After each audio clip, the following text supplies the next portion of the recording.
Değerli meclis üyelerimiz, çok değerli Mersinliler, değerli bürokratlarımız, Mersin Büyükşehir Belediyesi Aralık ayı meclis toplantısı 1. birleşimini açıyorum. 18 Kasım 2020 tarihli genelgeye bağlı olarak Mersin'de kapanan iş yeri sayısı 5200 civarında. 30 Kasım 2020 tarihli genelge ile ilgili olarak kapanan iş yeri sayısı 2500 ile 3000 civarındadır. Yaptığımız görüşmelerde, komisyonda yapılan değerlendirmelerde, ticaret odalarına bağlı olarak meclis kararı kapsamına girebilecek her iki genelge açısından 250-300 iş yeri olabileceği belirtilmiş. Gerçek kişiler bunlar. Bunları da bu kapsam içine alıyoruz. Toplamda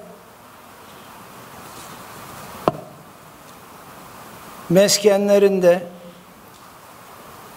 500 TL'ye kadar olan su borçlarını biz Büyükşehir Belediyesi olarak bu 8500 esnafın, dükkanları kapanan, iş yerleri kapanan esnafların bedelini meskiye Büyükşehir Belediyesi olarak biz ödeyeceğiz. Ne kadar süre için? Kapalı oldukları süre içerisinde 500 TL'ye kadar olan su borçlarını Büyükşehir Belediyesi olarak biz bunları karşılayacağız.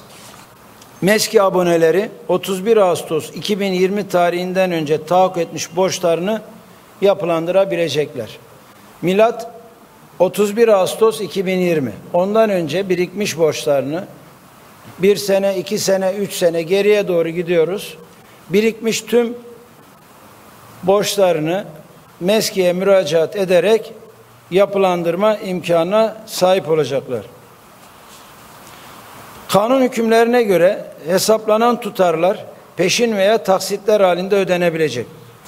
İlk taksitlerini 31 Ocak 2021 tarihine kadar ödemeleri gerekiyor.